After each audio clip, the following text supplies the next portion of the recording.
You're watching the Everything Network.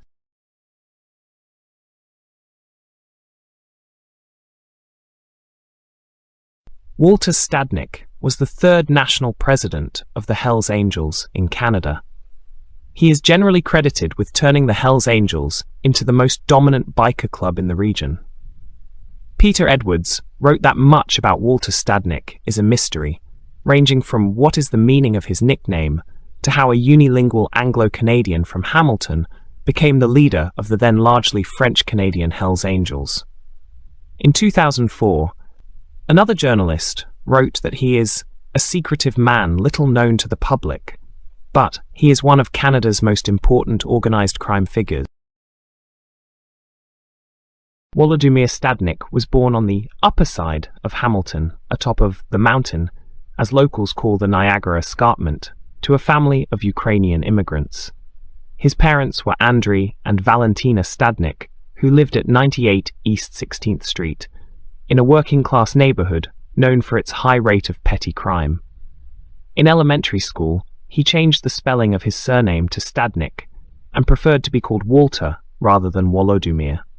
As a child, he regularly attended the local Uniate Catholic Church and was described as quiet and well-behaved. One former teacher said about him, "He clearly had a great deal of natural intelligence, but he was impossible to motivate." As a teenager, Stadnick was known as the resident drug dealer at his high school, and by 1970 he was already known by his nickname, Nurget. It remains a mystery why Stadnick's nickname is Nurget. One Hamilton police officer says it goes back to his high school days, when as the neighborhood hash dealer, Stadnick always had a nugget of hash to sell. As a high school student, he began a lifelong practice of dressing flamboyantly by wearing bright jewelry such as rings and chains. Stadnick did well in auto shop at the Hill Park Secondary School, but was otherwise an indifferent student. Those who knew him in high school considered Stadnick to be a tough little guy, who, despite his short stature, was known as a fighter. He was very ambitious, joining a biker gang as a teenager in Hamilton called the Cossacks, who were noted for their habit of growing their hair long and drilling holes in their bike helmets, through which they would run their hair. Stadnick named the gang the Cossacks as a reference to his Ukrainian heritage. He was arrested. On the 23rd of October 1970, after a police officer found LSD tablets in his pocket, he was charged but made bail. Subsequently, he was arrested a second time for the possession of hash with the intention to distribute. On the January 6, 1971, when the preliminary hearing was held to decide whether his case would go to trial or not, his biker friends showed up and misbehaved in court, leading the judge to expel them from the courtroom. Outside the courtroom, his biker associates began to swear at and threaten one of the policemen scheduled to testify against him, leading to a brawl in the hallway. Walter Stadnick was convicted of drug possession with the intention to sell. He was initially friendly with his future archenemy, Mario the Wop Parente, the president of the Hamilton chapter of Satan's Choice outlaw biker gang, but the two reportedly fell out when Wop vetoed Stadnick's attempt to join Satan's Choice under the grounds that he was too short. Satan's Choice were the most powerful outlaw biker club in Ontario in the 1960s and 1970s.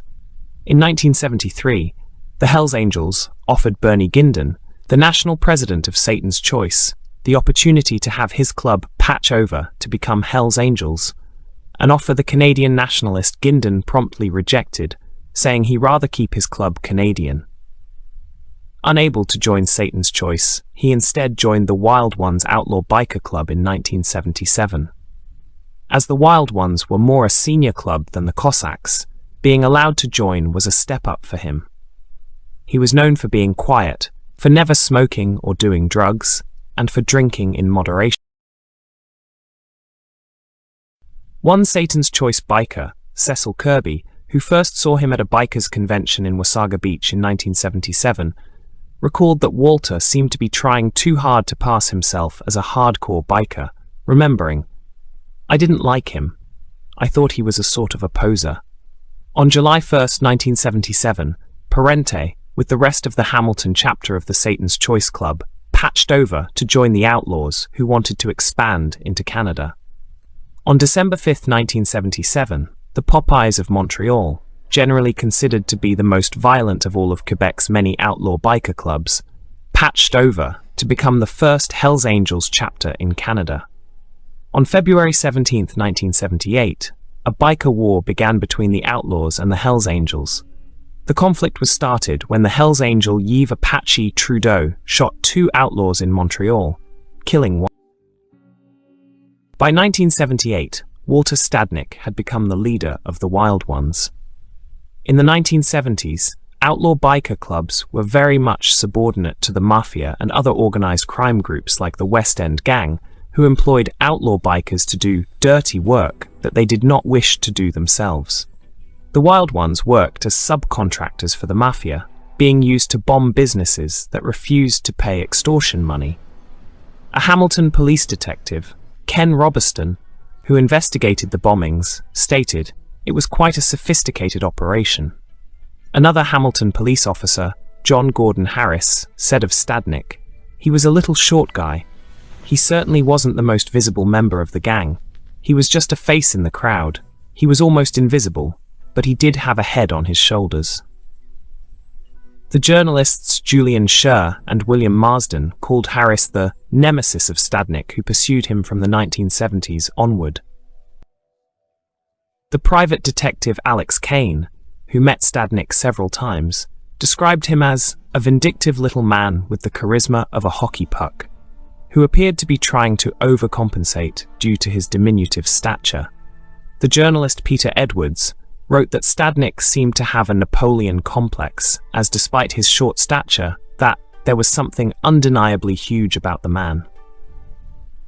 The Wild Ones were considered to be one of the lesser outlaw biker clubs in Hamilton, and the Outlaws chapter tolerated their existence, as they were not seen to be a threat. In 1978, Stadnick contacted Yves Buteau, the national president of Hells Angels Canada, to discuss having the Wild Ones patch over to become the first Hells Angels chapter in Ontario. John Gordon Harris of the Hamilton Police told the journalist Jerry Langton, "As soon as the Wild Ones began to associate with the Hells Angels, the Outlaws told them they shouldn't do that, and they probably shouldn't have, as it led to several deaths." The Hamilton chapter of the Outlaws started killing the Wild Ones, and after 5 members of the Wild Ones were killed during the course of 1978 and 1979, the gang disbanded. Harris stated that as the Wild Ones kept being killed, a lot of them are thinking, you know what, maybe I don't want to be a biker anymore, but the hardcore ones, they're still thinking they want to be Hells Angels. I think Stadnick thought, this will never happen to me. I'm too smart for this. The ones we're losing were the careless ones. In October 1978, Stadnick went to Montreal to meet Buteau and the other Hells Angels leaders. During his trip to Montreal, Stadnick survived Le Tourbillon massacre on the 12th of October 1978, when the Outlaws stormed into Le Tourbillon bar to shoot the Angels and Wild Ones who were meeting there, killing one of the Angels and 2 of the Wild Ones.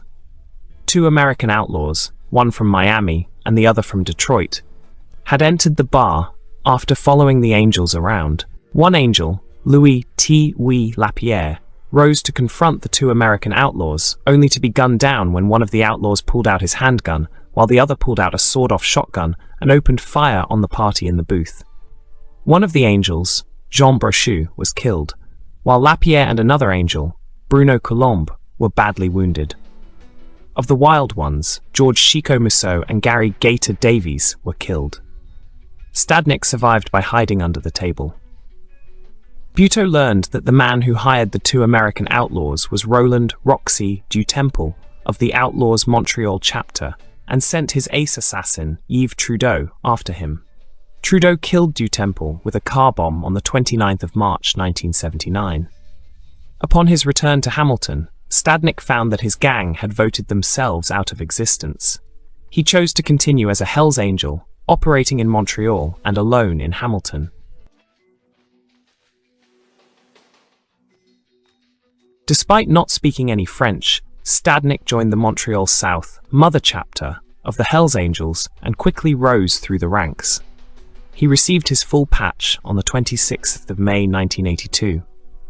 In December 1982, Stadnick returned to Hamilton after living in Montreal for a number of years, together with another wild one turned Hells Angel, Noël "Frenchy" Mayeux, who had served as Stadnick's translator during his time in Montreal.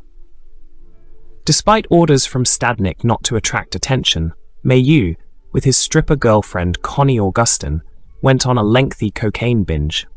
On February 17, 1983, in a moment of cocaine-induced paranoia, Mayeux attempted to murder Augustin, shooting her several times, at the same time killing her 4-year-old son Stuart Hawley and her best friend Cindy Lee Thompson.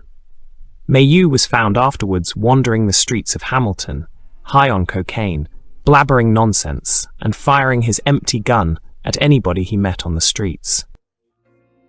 The incident badly damaged the image of the Hells Angels in Ontario, making them look to be out of control and dangerous, and Stadnick was forced to suspend his efforts at trying to set up a Hells Angels chapter in Ontario for some time. In July 1983, Buteau established the first Angel chapters outside of Quebec, when he persuaded the 3-chapter-strong Satan's Angels biker gang, based in the lower mainland of British Columbia and on Vancouver Island, to patch over to join the Hells Angels. On July 17, 1983, while riding through northern Ontario, Parente happened to see 2 Hells Angels from Montreal, Michel Jinx Geneste and Jean-Marc Nadeau, on the bus to Vancouver to attend the ceremony. Enraged, Parente and the other outlaws proceeded to shoot up the bus when it stopped at the Mr. Muggs Coffee and Donut shop in Wawa in an attempt to kill the 2 Hells Angels. Although no one was killed, the Wawa incident showed how strongly Parente felt about Hells Angels moving into Ontario. On the 21st of July 1983, the patch over took place in Vancouver, establishing the Hells Angels in British Columbia. On the 8th of September 1983, Stadnick's patron Buteau was assassinated by an outlaw, Gino Goudreau, in Longueuil, which many assumed at the time would be the end of Stadnick's career, as he did not speak any French while being a member of what was then a predominantly French-Canadian outlaw biker club. At the time of his assassination, Buteau was meeting Guy Gilbert, an emissary of the Kitchener chapter of Satan's Choice, who was also killed by Goudreau, to discuss patching over to become Hells Angels. Buteau's successor as national president, Michel Sky Langlois, together with his right-hand man, Réjean Zigzag Lessard, both decided that Stadnick offered their best hope of establishing the Hells Angels in Ontario. It was around this time that he started wearing a filthy few patch that the police say is awarded to those who kill for the gang. The underworld of Hamilton at that time was dominated by the 3 mafia families, the Papalia crime family, the Musitano crime family, and the Lupino crime family, together with the local outlaws chapter, which made Hamilton a dangerous place for him and required him to keep a low profile. The leader of the Papalia family, Johnny, the Enforcer Papalia, one of the most feared men in the Canadian Mafia, was well known for his dislike of outlaw bikers, and made it clear he did not want a Hells Angels chapter in Hamilton. By 1986, Walter was living in a trailer park in the Hamilton suburb of Carlisle. One of his neighbors recalled, "He never caused any problems. He was always friendly. I didn't even know he was a biker. He always drove a car up here." In the summer of 1986, one of his neighbors found a plastic container full of amphetamines. Detective Harris stated, "It was full of amphetamines, and we knew it was his. So we put the container back where it was found and kept an eye on it." However, he stayed away from the container, leading Harris to say, "He was pretty smart. If nothing else, he had the ability to keep himself out of trouble." Harris described Stadnick as being civil enough, but he never had a sense of humor. Stadnick was careful enough to always hold his discussions with other bikers outside to avoid police bugs. Headed not own, but was described as running the Rebel Roadhouse bar in Hamilton. One Hamilton police officer stated, "He had an office in the back, through the kitchen. It was a good place to entertain visiting angels." Stadnick used the Rebel Roadhouse as a place to conduct his business. The outlaws planned to assassinate Stadnick by firing a rocket launcher at the Rebel Roadhouse. But the police arrested those involved in the plot before the attack occurred. Detective Harris stated about the failed plot. When Parente was running the show, they would have done it, but after he went to prison, they didn't have the guts. During his frequent visits to meet the Hells Angels national leaders at the Mother Chapter in Montreal, Stadnick met in 1986 another Hells Angel, Maurice "Mom" Boucher. Despite the fact that Stadnick spoke no French and Boucher no English, forcing them to use translators, the two men became friends. From 1987 onward, Stadnick was closely associated with Boucher, who had become a full-patch Hells Angel on the 1st May 1987.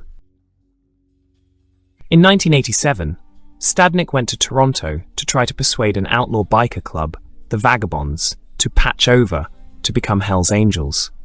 The Vagabonds had about 70 members and were active in the Toronto drug trade. The president of the Vagabonds, Donald "Snorkel" Melanson, wanted to patch over to join to the Hells Angels and, as a prelude, agreed to buy his cocaine only from the Montreal Mother Chapter of the Hells Angels. However, Melanson, who owed his nickname to his practice of snorting cocaine with a snorkel, consumed much of the cocaine he was supposed to sell, and he was soon $80,000 in debt to the Hells Angels. After remortgaging his house, Melanson contacted the Hells Angels to say he had some $50,000 in cash of the $80,000 that he owed, and he would meet them in a room in a hotel on Yonge Street to hand it over, promising he would pay off the remaining $30,000 soon. On the night of September 2, 1987, Melanson went to the hotel to hand over the money to the Hells Angels. The following morning, the cleaners at the hotel discovered Melanson's corpse with 2 bullets in his head. The money was gone. The murder of Melanson created much ill will towards the Hells Angels and the Vagabonds for some time, and the plans to patch over were aborted. On November 5, 1987, Stadnick was arrested for the first time since 1971. The offence he was arrested for was merely drunk driving, for which he was fined $750. Aiding Stadnick was the 1988 conviction of his archenemy Parente, who had become the national president of the Outlaws, of manslaughter in connection with the shooting death of Jimmy Lewis. In 1988, Walter Stadnick became the national president of the Canadian Hells Angels. In the spring of 1988, Langlois fled to Morocco to escape charges of first-degree murder in connection with his role in the Lennoxville massacre of 1985, and Stadnick was chosen to be his successor. After the Lennoxville massacre, the Angels' ace assassin, Yves Trudeau, had turned Crown's evidence, testifying against dozens of Hells Angels. In 1988, the Canadian Hells Angels were in decline. Of the 50 members of the club in Quebec, 19 were in prison after being convicted of murder on the basis of Trudeau's testimony. 13, including the previous national president Langlois, were on the run to escape murder charges, and another 5 were in jail facing charges of murder. The Angels seemed to have chosen Stadnick as their president, as the best man to turn around the fortunes of the club, and allowed the Angels to expand into the other provinces. Harris stated, "He got it by default. He was the last guy that had some seniority and some smarts." At the time, most of the Angels chapters were in Quebec, although there were also 3 chapters in British Columbia and 1 chapter in Nova Scotia. As national president, Walter Stadnick immediately appointed Boucher his Quebec lieutenant and informed him that he would largely run Hells Angels operations in Quebec, while he focused on expanding the Angels into the rest of Canada. In one of his first acts as president, Walter Stadnick, together with Boucher, went to Quebec City on May 28, 1988, to meet the leaders of an outlaw biker club called the Vikings. The meeting went so well that the Vikings agreed to patch over to become Hells Angels' Quebec City chapter the same night. On August 23, 1988, he was arrested at the home of Douglas Freeborn, a former Satan's Choice member and a prominent drug dealer in Hamilton. Found with him were 11 ounces of hash, which led the police to charge him with intention to sell drugs. But the charges were dropped, as Freeborn sworn in court that the hash belonged to him, and Stadnick had nothing to do with his drug dealing. He denied being the national president, saying, just because you get more attention than the others, all of a sudden you're named president by the media. Harris noted, when Stadnick became the Hells Angels national president, he started to own a Jaguar automobile with Quebec license plates, which stood out in the working-class city of Hamilton. By 1990, he was being monitored by the police in both Quebec and Ontario, who considered him to be one of the most dangerous Hells Angels in Canada. For Stadnick, the two most important provinces to expand into were Manitoba and Ontario. Southern Ontario, especially the Golden Horseshoe area, as the Greater Toronto area is known, was the wealthiest part of Canada, and hence the most lucrative area for an outlaw biker club to operate in. The journalists Julian Scher and William Marsden wrote that Manitoba was crucial because it was the axis of distribution for any drugs moving east and west in the country. The majority of the drugs in British Columbia are either consumed locally or exported to more profitable markets such as the United States, Japan, and Australia. The drugs in the Prairie provinces originate in Montreal and arrive via Ontario. Winnipeg is the main point where drugs enter the prairies, which Stadnick to place much emphasis upon control of the Winnipeg underworld. Kane described Stadnick as the superior strategist compared to Parente, as he saw establishing the Angels in Winnipeg as important to creating a national club, while Parente was only focused on Ontario. Kane described Parente as a traditional biker leader, the working-class tough guy, while he was a modern biker leader who was more alike to a corporate CEO. Since he had connections across the country, he became the Hells Angels ambassador, traveling all over the country to recruit bikers and proceed with drug sales. The modern Hells Angels organization in Canada was largely Stadnick's work. Jean-Pierre Levesque of the Royal Canadian Mounted Police, RCMP, said of Stadnick, "He traveled the country. He knew almost everybody. He had a country-wide vision. He knows it's good for business. The bigger the name, the better the business." In the underworld circles, Stadnick was considered to be an excellent judge of talent, and he was well known for recruiting the ablest criminals into the Hells Angels. Most outlaw biker clubs welcomed a chance to meet the president of the Canadian Hells Angels, the best-known outlaw biker club in the world. Ernie Dew, the president of Los Bravos Outlaw Biker Club in Winnipeg, which later became the first Hells Angel chapter in Manitoba, said of the Angels, "This was the club. You've gone from the farm team to the major leagues." Unlike his Quebec lieutenant Mom Boucher, who sought to annihilate the rival rock machine in the Quebec Biker War, Stadnick had a more diplomatic and conciliatory approach, favoring having the majority of the other Canadian outlaw biker clubs patching over to become Hells Angels, while leaving the rest to wither on the vine and die. The journalist Jerry Langton stated, "An informant told me that if he could boil down Walter's philosophy to one sentence, it would be, he would rather buy his rival a drink than kick his head in." There are 3 ways to expand an outlaw biker club: recruiting local criminals to found a new chapter, having members of an existing chapter move to a new city to establish another chapter, or having an outlaw biker club patch over to join another club. Walter Stadnick tried a variety of all 3, but preferred patching over. Throughout the 1990s, he worked hard to establish a network of drug dealers in northern Ontario that served as the basis for expanding the Hells Angels into southern Ontario. Stadnick chose northern Ontario because of the relatively smaller number of outlaw biker clubs there compared to southern Ontario, and because of the lack of competition.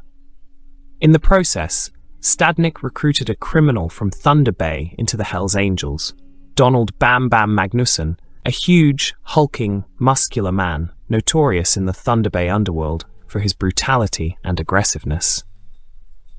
When Bernie, the Frog Ginden, the national president of Satan's Choice, was released from prison in 1991, Stadnick was one of the first to greet him upon his release and asked if he was willing to have Satan's Choice patch over to join the Hells Angels, an offer Ginden rejected.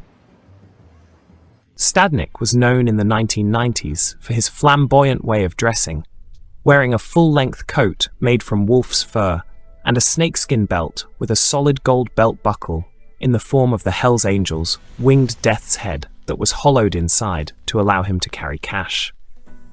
On the 26th of June 1992, Stadnick was arrested at the Winnipeg International Airport with over $80,000 worth of cash and charged with living off the proceeds of organized crime.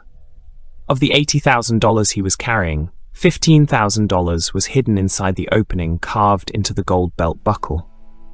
In August 1992, Stadnick and Magnuson were involved in a brawl with two off-duty Winnipeg police officers that led them to be charged with assault, but the charges were dropped.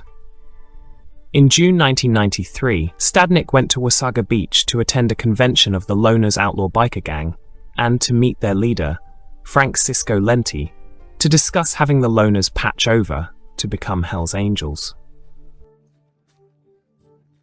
Stadnick disliked Lenti, but he knew that the Loners were one of the strongest outlaw biker clubs in Ontario, making them the ideal candidates to become Hells Angels. The meeting ended badly, with Lenti rejecting his offer. Walter continued to offer Lenti a chance to patch over several times in 1993 and 1994, but Lenti declined, instead offering him a chance to join the Loners.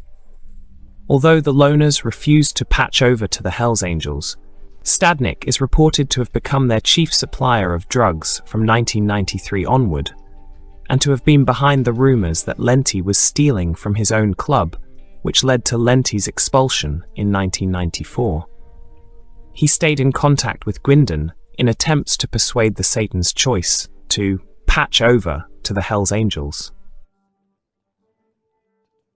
Stadnick had more success with bringing the 4 Hells Angels chapters in British Columbia under the control of the Montreal Mother Chapter, and by 1993 had ensured that all of the Angel chapters in Canada answered to Montreal.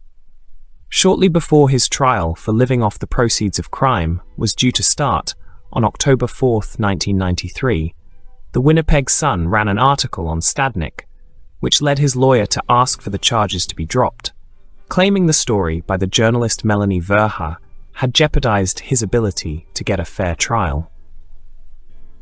Verhoek found that Magnuson was following her around in an attempt to intimidate her, while Stadnick's lawyer went to court to try to force her to reveal her sources. His lawyer told Verha that he had a file on her, saying Stadnick had hired a private detective to investigate her. Stadnick was unable to force Verhege to reveal her sources, and the judge rejected the attempt to stay the proceedings, but the effort had delayed his trial for 15 months. Charges were dropped when he settled on forfeiting the $80,000.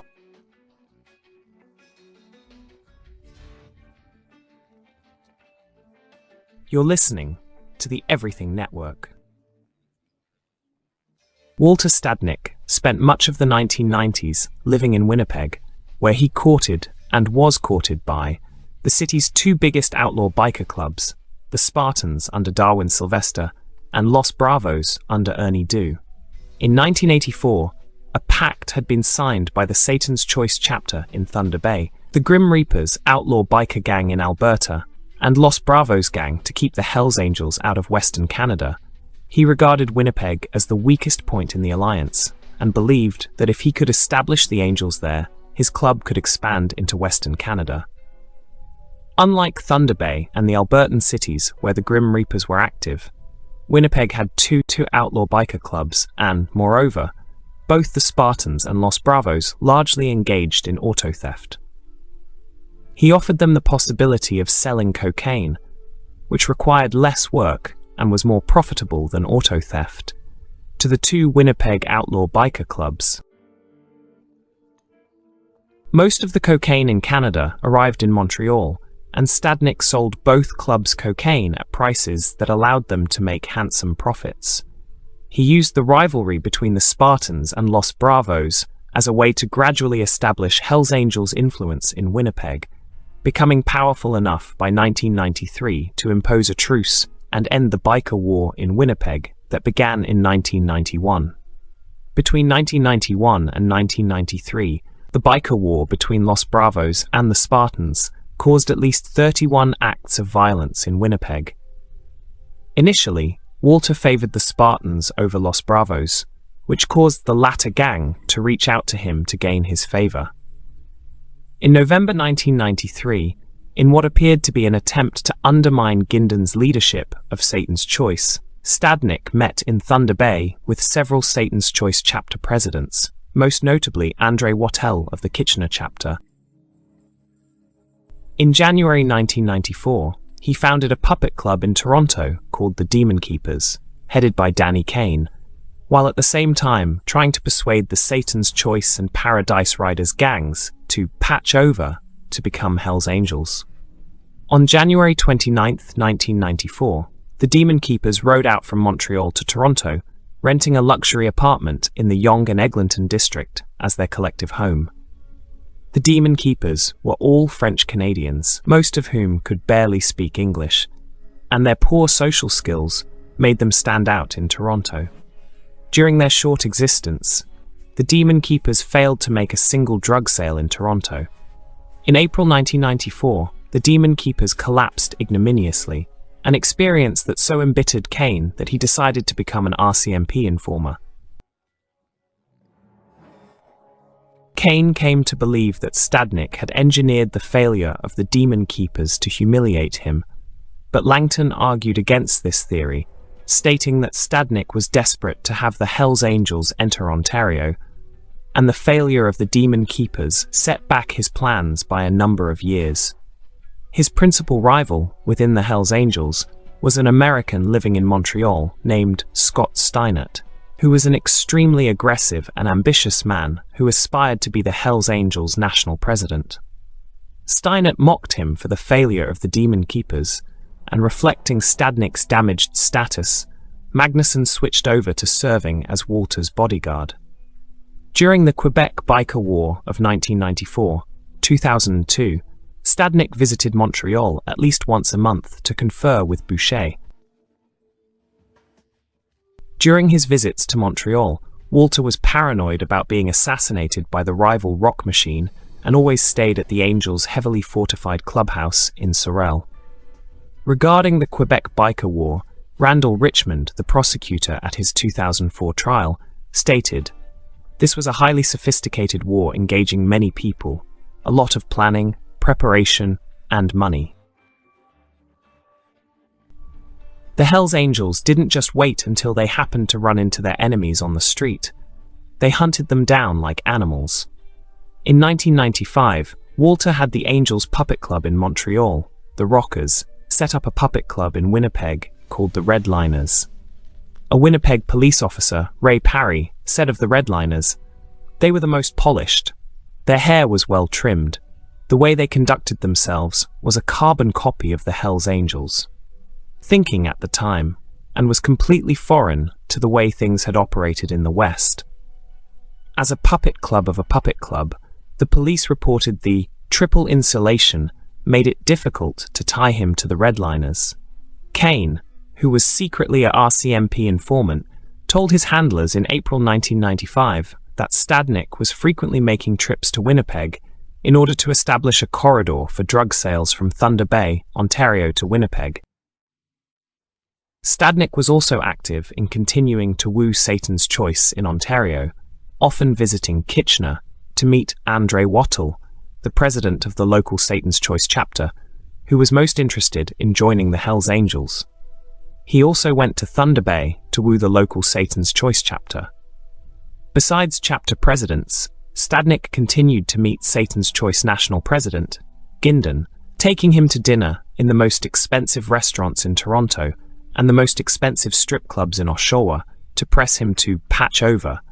However, Gindon was an intense Canadian nationalist who had rejected patch over offers from both the Outlaws and the Hells Angels in the 1970s and 1980s, and remained opposed to having the outlaw biker club he had founded in 1965 absorbed into a larger American club. Though most Satan's Choice members favoured joining the Hells Angels, Gindon would not hear of it throughout the 1990s. On the 24th of June 1995, Stadnick and close friend Maurice Boucher founded the Nomad chapter with 8 other members. The Nomads, which had no geographical limit, were a dream team of the strongest Hells Angels, serving as an elite chapter that dominated Hells Angels operations across Canada. Members of the Nomads were Stadnick, Boucher, Donald Pup Stockford, David Wolfe Carroll, Jill Trooper, Matthew, Richard Burt Mayrand, Luc Bordelot, Pierre Laurent, Louis Melou-Roy, Richard Rick Vallée, André Chouinard, Michel Rose, Denis Parfiable Houle, Normand Robitaille, Normand Biff Hamel, and René Balloon Charlebois. Within the Nomad chapter, there was an elite within the elite called La Table of 5 members with the exclusive authority to set the price for drugs. La Table was made up of Boucher, Chouinard, Rose, Houle, and Robitaille. Journalist Julien Cher stated, "In Quebec, the Nomads were just the toughest and meanest and most powerful." Stadnick and his partners were able to build a pyramid structure that put the Nomads on top of all the other clubs, which you don't see anywhere else. And La Table was a powerful clique, which is why they amassed such huge fortunes. About the Nomads, Richmond stated, "They had their own special job to do. Everyone in the Nomads club had a role, but all of those roles were part of the overall picture, which was to take control of the drug market and get rich." Richmond called the Hells Angels a pyramid scheme, under which the ordinary members risked their livelihoods and sometimes their lives, while the bulk of the profits went to the Nomads.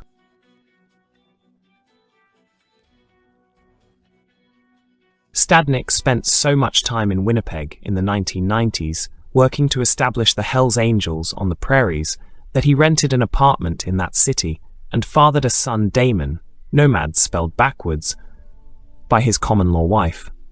He was also regularly seen in Ontario attending outlaw biker events sponsored by both the Loners and the Satan's Choice gangs throughout the 1990s. Langton stated, "Part of Walter's genius is he went to parts of Canada where the mafia didn't exist. There is no mafia in Thunder Bay, but there are bikers, same as Saskatoon and North Battleford. And you know what? People there want drugs too." By April 1996, Kane reported that drug couriers were regularly smuggling cocaine from Montreal to Winnipeg on behalf of Stadnick. A rocker, Stéphane Sirois, travelled with Stadnick during his trips to Winnipeg, serving as his bodyguard.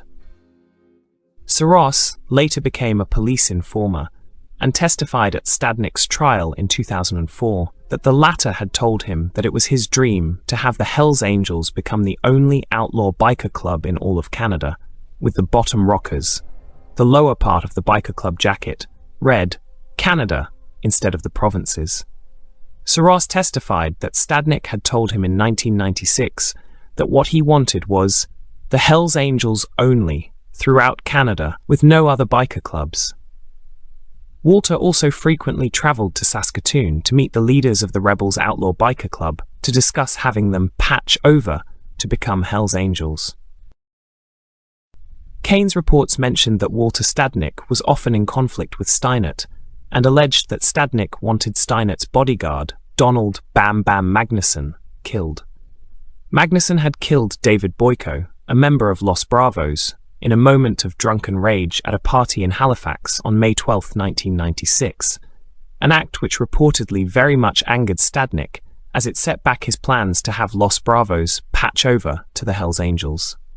After attending Boyko's funeral, he was denied permission to enter Los Bravos clubhouse in West Winnipeg, as feelings in the gang were much against the Hells Angels. In October 1996, Kane reported to the RCMP that Stadnick had offered him $10,000 to kill Magnuson. In November 1996, Kane reported that Stadnick had told him that the outlaws had tried to kill him in Hamilton, saying he was in his automobile and stopped for a red light, when, all of a sudden, a big member of the outlaws got out of a pickup truck and tried to grab him. Kane also stated that he said he had noticed the other man in the truck had a gun, which caused him to drive away at high speed. Officer Don Bell of the Ontario Provincial Police, OPP, Biker Enforcement Unit, said of Stadnick, "He's been pretty good at eluding prosecution. Everyone knew who he was and what he was all about, but he was good at what he did. He was good at isolating himself. He worked in the depths of criminal activity and kept himself one step away, which made it difficult to collect the necessary evidence and charge him.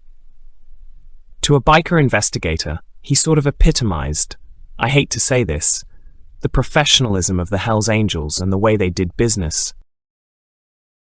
Stadnick once called John Gordon Harris of the Hamilton Police, saying, "I need to speak to Sergeant Harris." When Harris dismissed the call as a prank, Stadnick became very angry, saying, "Yes, it's Walter Stadnick. Of course, it's Walter Stadnick." When Harris asked what the call was about, he complained a solid gold belt buckle shaped in the form of the Angels' Death Head logo had been damaged by the police, a matter that Harris knew nothing about. He then sued Harris for $500, claiming mental distress at damage that Harris allegedly did to Walter's Golden Death's Head belt buckle, which ended with the judge siding with Harris. Harris called him a hard guy to convict. You start to realize this guy is smart. He does know his way around the system, and he's got the money to afford decent lawyers. It would take a bigger organization, more than just one police department. And we had to make sure we dotted all our I's and crossed all our T's and did it properly. Despite owning a home in Hamilton and his rivalry with his archenemy Parente, Stadnick never tried to create a Hells Angel chapter in Hamilton, apparently out of a desire to avoiding attracting police and media attention in his hometown. One Hamilton police detective, Steve Pacey, said, "Stadnick did not want a chapter here because it would result in more heat. Walter has been able to carry out his business for a long time. Why would he want a chapter? He doesn't need it." Stadnick had no job, but owned a house on the Clover Hill Road in Hamilton that was valued at $156,000. Stefan Frankel, the Hamilton lawyer who has represented Stadnick since 1979, replied when asked about Stadnick's job, "What does Walter do for a living?" "I don't know. I really don't know." Stadnick's right-hand man, a film stuntman and Hells Angel who served as the Nomad vice president, Donald Pup Stockford, lived in neighboring Ancaster. In early 1997, the Loners split into two factions, one staying loyal to National President Jimmy Raso and the other loyal to Frank Grano, breaking away to join the Paradise Riders. Police sources claim that Walter was behind the split, hoping to create a new pro-Angel club. On May 31, 1997, Johnny Papalia, the longtime leader of the Papalia family, was assassinated by Kenneth Murdoch, a hitman hired by the rival Musitano family, headed by the brothers Angelo and Pasquale Musitano. In July of 1997, Murdoch assassinated Carmen Barilaro, Papalia's right-hand man, effectively crippling the Papalia family and creating a void in the Hamilton underworld. Murdoch was arrested for the murders in 1998 and turned Crown's evidence, making a plea bargain where he pledged guilty to the murders in exchange for testifying against his employers. In 2000, the Musitano brothers were convicted on the basis of Murdoch's testimony. With Papalia, who hated outlaw bikers. Out of the way, Stadnick moved in and in the summer of 1997 made contact with a locally prominent criminal, Gerald Skinny Ward, who lived in Welland. Ward, who had been tried for murder 3 times, was the leader of a criminal gang involved in a variety of activities such as drug dealing in the Niagara Peninsula. One police officer, Sean Clarkson, of the Niagara Falls Police stated, "There was nobody to stand up to the Hells Angels the way Barilaro or Papalia would have. Papalia, even though he was 73 when he died, he wouldn't have put up with that." In July 1997, Stadnick persuaded the Grim Reaper's gang of Calgary to patch over to become Hells Angels, while also opening a new Hells Angels chapter in Edmonton, establishing the Hells Angels as the dominant outlaw motorcycle club in Alberta. On the 23rd of July 1997, he hosted a party in Calgary that both the Calgary and Edmonton chapters of the Grim Reapers joined the Hells Angels, while the Rebels Motorcycle Club of Calgary became a prospective Hells Angels chapter. The King's Crew Motorcycle Club of Red Deer became a Hells Angels puppet club, making the Hells Angels at one stroke the dominant biker gang in Alberta. On September 3, 1997, Stadnick visited Toronto and met with Donnie Peterson, the secretary of the Paradise Riders. Later that month, it emerged that 4 Spartans had gang-raped a teenage girl in their clubhouse. To avoid the infamy of associating with the Spartans, Stadnick threw his support behind Los Bravos, granting them hang-around status with the Angels on the 18th of October 1997. Shortly afterwards, the Redliners joined Los Bravos, which increased Stadnick's influence in Los Bravos. A meeting in October 1997 at Los Bravos Clubhouse in Winnipeg, attended by Stadnick and Stockford, together with the Rockers and Satan's Choice Thunder Bay chapter, was described as tense, with the Rockers almost coming to blows with the Choice members. Matters calmed down subsequently when Stadnick and Stockford sat down with several Choice members. On November 4, 1997, Steinert, together with his bodyguard Magnus, were last seen alive, leaving the Lavagore mansion where they lived to see Boucher. Their bodies were later found floating in the river, with their heads bashed into bloody pulps after being repeatedly hit with baseball bats and hammers. If you haven't already, please take a second to subscribe to the channel, and also don't forget to click on the notification bell so you'll be up to date on all videos released from the Everything Network.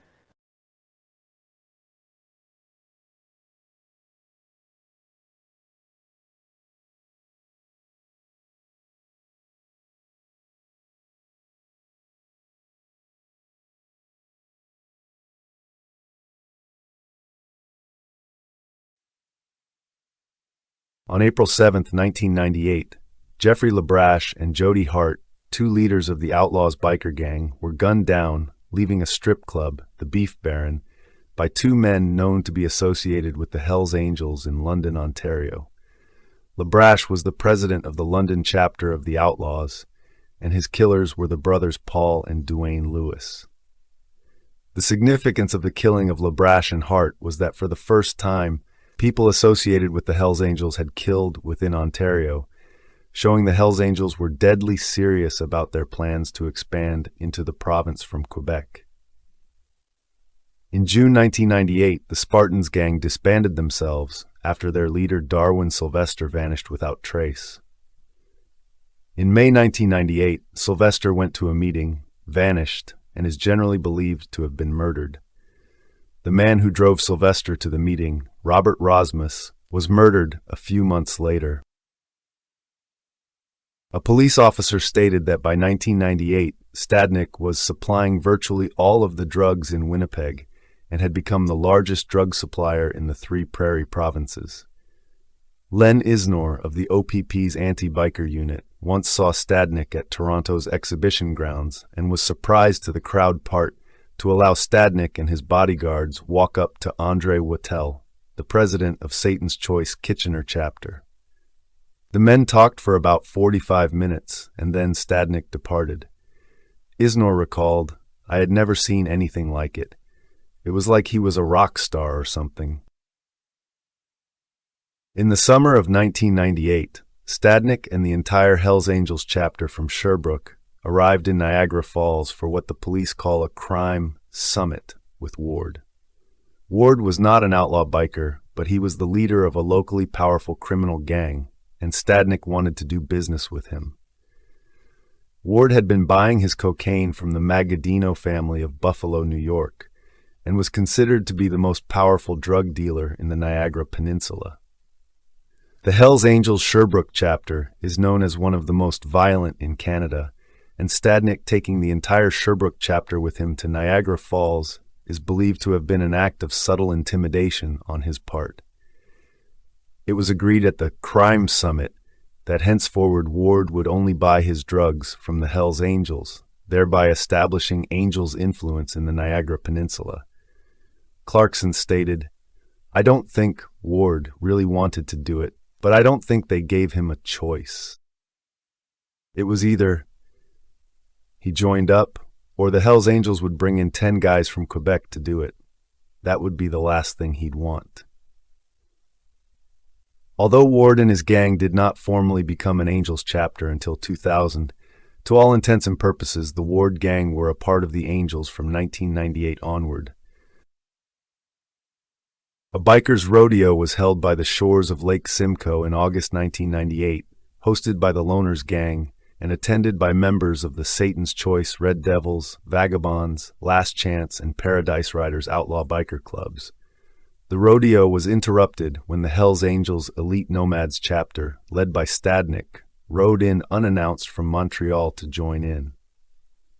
Stadnick and the rest of the Hells Angels favored some of the bikers at the rodeo with their company while snubbing others. It was clear within the Ontario outlaw biker scene that henceforward one could be either for or against the Hells Angels, and that the Hells Angels would be entering Ontario soon. On September 7, 1998, Stadnick persuaded the Rebels outlaw biker gang of Saskatoon to patch over, allowing the Hells Angels to enter Saskatchewan. By the end of 1998, the only provinces without Hells Angels chapters were Manitoba, Ontario, New Brunswick, Prince Edward Island, and Newfoundland.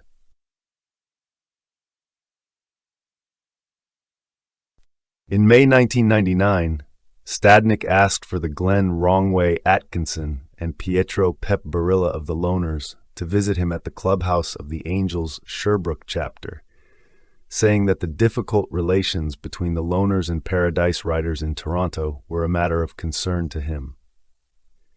During his visit, Atkinson, who served as the Loners' secretary, was surprised by the size of the clubhouse, which seemed more like a combination of a luxury hotel and an expensive nightclub.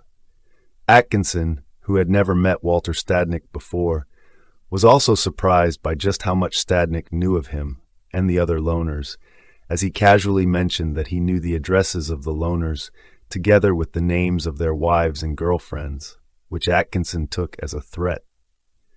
Stadnick's lieutenant, David Wolfe Carroll, was more threatening, as he demanded to know why the Loners' President Gennaro Jimmy Rosso had failed to come. Walter tried to have the Loners Gang of Ontario patch over, but president of the Loners St. Thomas chapter, Wayne Kellestine, was adamantly opposed, expelling all of the Loners who wanted to join the Hells Angels, and had one pro-Hells Angels loner beaten and pistol-whipped before he was expelled. One of the Loners in the St. Thomas chapter, Jimmy Coates, had a brother, John, who was a member of the Sherbrooke chapter of the Hells Angels, and together the Coates brothers worked against Kellestine, attempting to foment a mutiny against Kellestine's leadership of his chapter of the Loners. On October 22, 1999, in a drive-by shooting, a pro-Hells Angels loner, Davy Dirty McLeish, and a Hells Angel from Sherbrooke, Philippe Philbilly Gastonguay, opened fire with a shotgun on Kellestine, who was sitting in his truck at a stop at the only intersection in Iona Station. McLeish and Gastonguay put several bullets into Kellestine's truck but failed to kill him. The Globe and Mail reported in 2004 about the Hells Angels' push into southwestern Ontario. From 1999 to 2002, when the conflict reached a peak, beatings, brawls, and shootings became common. In 1999, the Hells Angels approached Danny Wolf, the imprisoned leader of the Indian Posse Gang, which is one of the largest organized crime groups in Western Canada, with the offer to become exclusive wholesalers, selling the Indian Posse drugs, which in turn they would sell on the streets. Wolf rejected the offer, saying the Indian Posse should be treated as equals to the Angels, not subordinates. In a phone call that was recorded by prison officials, Wolf was heard to say, "We just told them, the Hells Angels, hey man, we won't fucking stand in front, we won't stand behind you. We're gonna stand side by side if we do this. They wanted control, we just said no, and ever since then, we had to back them off." The Indian Posse has since emerged as one of the Hells Angels' major rivals in Western Canada. On March 28, 2001, as part of Operation Springtime, a police crackdown on the Hells Angels, a warrant was issued for Stadnick's arrest for 13 charges of first-degree murder. During the police raid on Stadnick's house in Hamilton, Detective Pacey was surprised to find that he had a photograph of him prominently displayed in his bedroom. Found inside of Stadnick's house was a note from his 10-year-old niece that complained he spent too much time in Montreal and pointedly asked, "Are you still the leader of the Hells Angels? I hope you can move the club to Canada and out of Quebec." It turned out that he was in Jamaica, where he was arrested by officers of the Jamaica Constabulary Force at the resort he was staying at in Montego Bay, following an extradition request from Canada. Stadnick's common-law wife accused the Jamaican police of putting him in a hellhole jail cell. The jail that he was held at in Montego Bay was badly overcrowded and had one bucket that served as a toilet for the entire cell block. He did not contest his extradition to Canada, returning on April 10, 2001. Langton dismissed the theory that Walter Stadnick had advanced knowledge of Operation Springtime, stating if he did know, then he would have gone to a country with no extradition treaty with Canada, like Brazil rather than Jamaica. After his return to Canada, Stadnick told RCMP officer Tom O'Neill, "I don't drink much and I don't do drugs. I'm kind of a quiet guy." When O'Neill noticed that Stadnick had a filthy few tattoo, reportedly awarded to those who killed for the Hells Angels, Stadnick claimed the tattoo was because, "Oh, that's because I like to party when I stay out with the boys." When O'Neill pointed out the contradiction, Stadnick fell silent.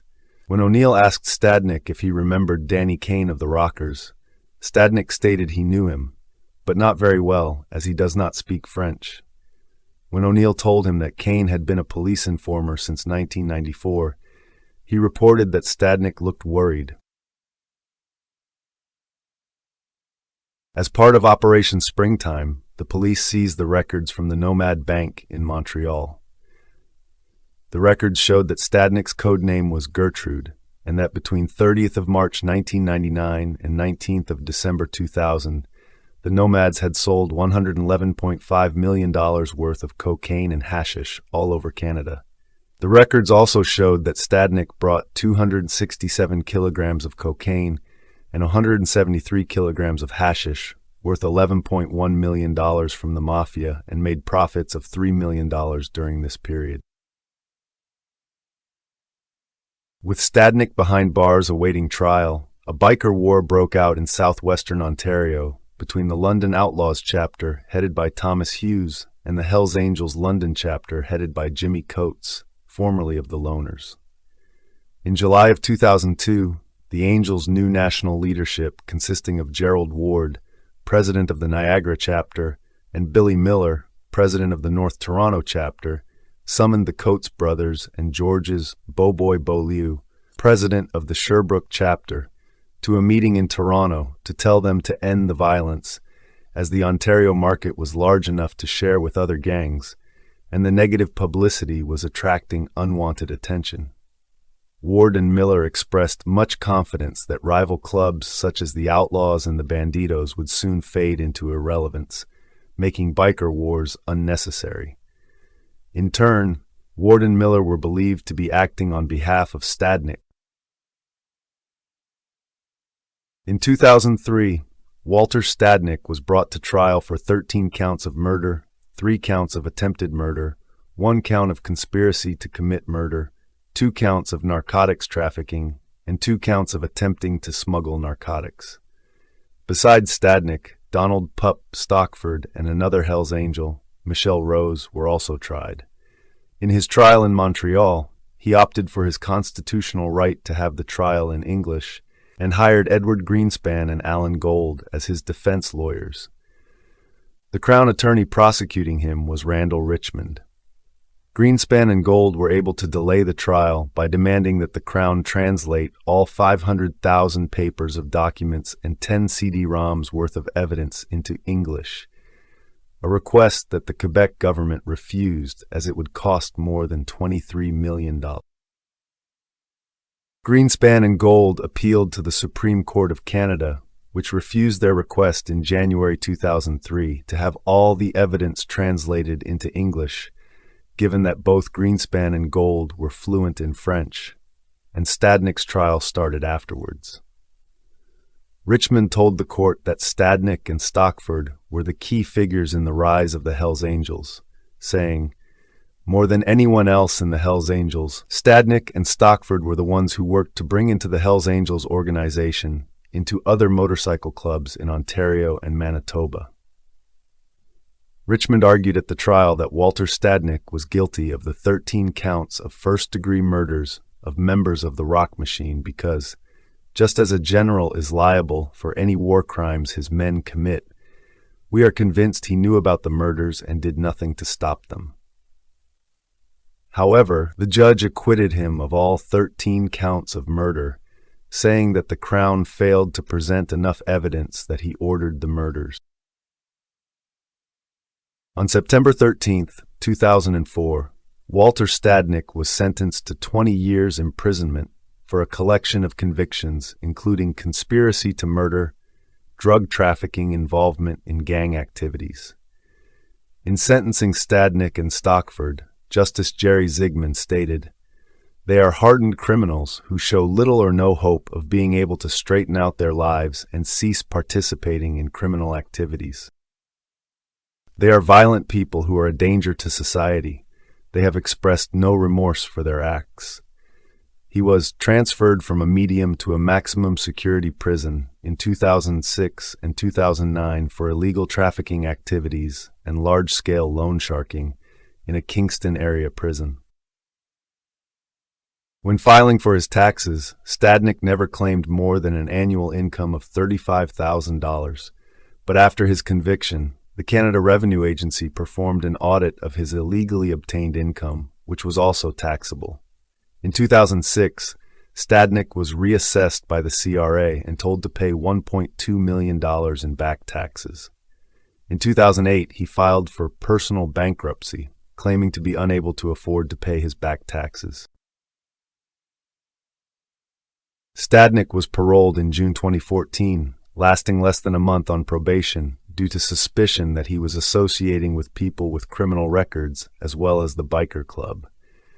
He was able to convince the Parole Board of Canada to reinstate his freedom in December 2014. The board ruled, he will have unrestricted freedom beginning April 12, 2019.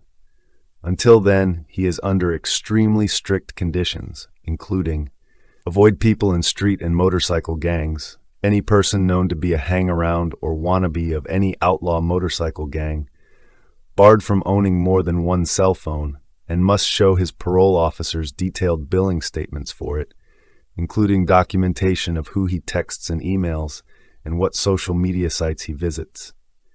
He also can't consume alcohol or go to bars or own or operate a motorcycle or work in motorcycle repair.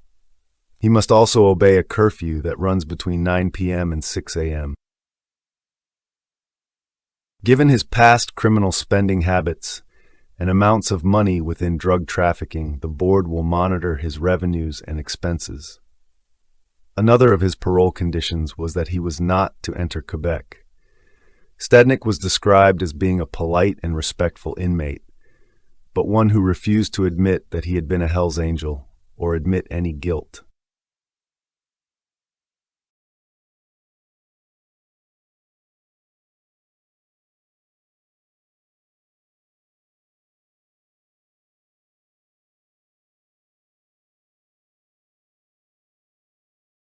Kane's first crime was a break and enter when he was 17.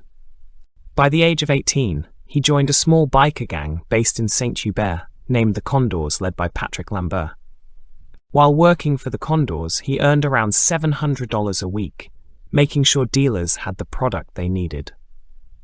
The Condors merged with a Hells Angels puppet group known as the Evil Ones. But Kane resented having to prove himself again to a new set of bikers, and decided to branch out and sell drugs, guns, and cigarettes on his own. From 1990 to 1992, he was making $3,000 a week from drug trafficking and sold between 30 and 50 guns and accessories. Danny was very active as a gun runner, buying illegal guns smuggled in from the United States via the Kanawake Mohawk Reserve, which straddles the border between Quebec and New York State, and is one of the main smuggling routes between Montreal and New York City. He sold guns to anyone who asked and had enough money. Between 1990 to 1992, Kane sold at least 50 guns, which were mostly handguns or machine guns, with an average profit of $300 to $400 per gun sold. His wife, Josie, grew increasingly unhappy over the summer of 1992 with the criminals that her husband kept bringing home, as she told him that his friends were disreputable, dishonest, and dangerous. Two of Kane's friends, Martin Giroux and Eric Baker, validated his wife's concerns by stealing 20 of his illegal guns with the intention of selling the stolen arms themselves. In September 1992, him and two other men nearly beat two men to death. Kane shot Baker in the legs, saying this was punishment for stealing his guns. During the beating, he accidentally shot Baker in the head. Baker was left for dead in a sandpit, but was able to crawl his way to a farmhouse despite his wounds. Danny was convicted of conspiracy to murder, kidnapping, assault, illegal use of a firearm, and possession of a gun, with the serial number filed off. He was given a 25-month sentence, of which he only served 10 months in prison and another 5 in a transition home. He was a member of the outlaw motorcycle groups known as the Condors, the Rockers, and the Demon Keepers, all of which were the puppet clubs of the Hells Angels. He had ties to Maurice Boucher, the biggest name in the Canadian Hells Angels. When his business began to suffer because he did not belong to a group, Kane approached two members of the Hells Angels, Walter Stadnick and David Wolfe Carroll, with hope that they could get him into the Hells Angels.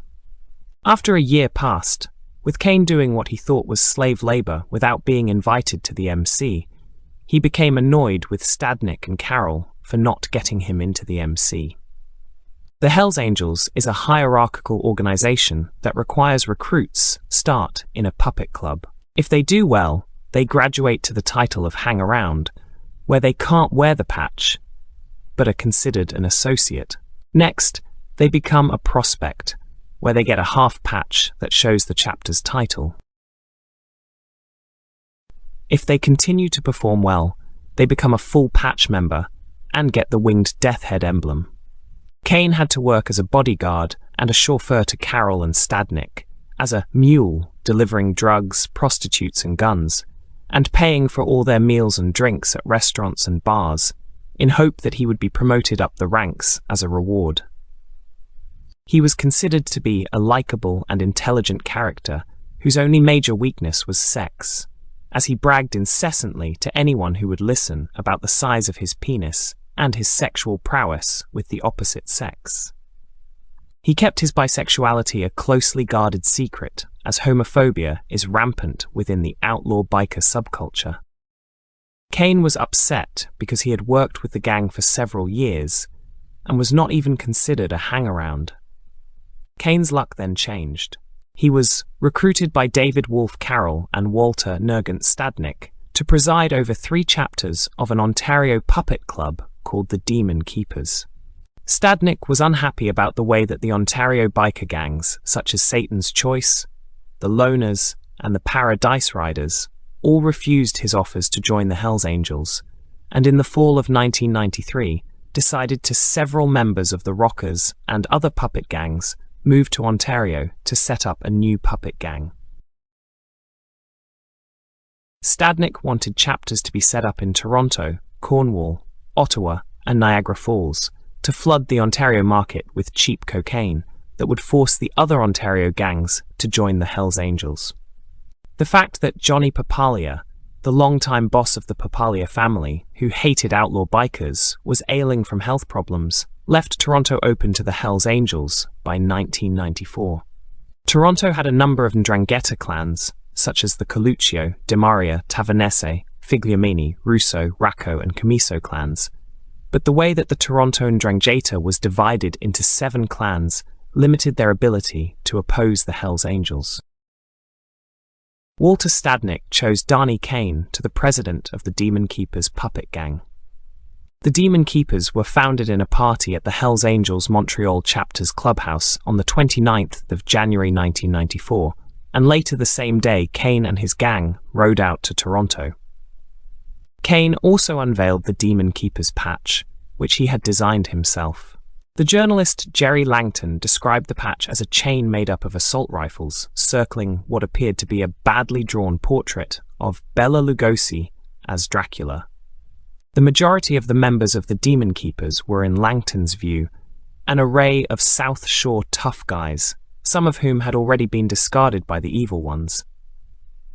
Kane, together with the other members chosen for the Demon Keepers, could barely speak English, which presented major problems in Ontario, as most Ontarians could not understand what they were trying to say. Kane chose, as the Demon Keepers clubhouse, an expensive apartment on Eglinton Avenue in Toronto. Kane's choice of a clubhouse made it impossible to set up surveillance cameras, and the problems with limited parking in Toronto made it difficult for people to visit the clubhouse. His plan did not work out because Carroll was a serious alcoholic and never had money to support the gang, which meant they could not intimidate drug dealers in cities such as Ottawa, Cornwall, and Toronto. Kane had the Demon Keepers ride through small towns like Belleville in attempts to pressure local drug dealers to buy from the Demon Keepers. He planned to take on the outlaws, later writing in a confession to his police handlers, "While we were there, we put together several murder plots to eliminate the outlaws. We slapped surveillance on them and the bars they frequented." The Demon Keepers, during their short existence, from January to April 1994, failed to make a single drug sale in Ontario. Kane called the Demon Keepers a gang of no-talent imbeciles, while Carroll was often too drunk to lend him support, and Stadnick was attempting to persuade the Satan's Choice and Paradise Riders gangs to patch over to become Hells Angels. Danny came to suspect that the Demon Keepers were just a ploy by Stadnick to apply pressure on Satan's Choice and the Paradise Riders to patch over to the Hells Angels, making him feel rather used. On April 1st, 1994, Kane was arrested in Belleville, Ontario, for having 2 handguns in his car, and spent the next 4 months in prison. Once Kane was arrested, Stadnick shut down the Demon Keepers.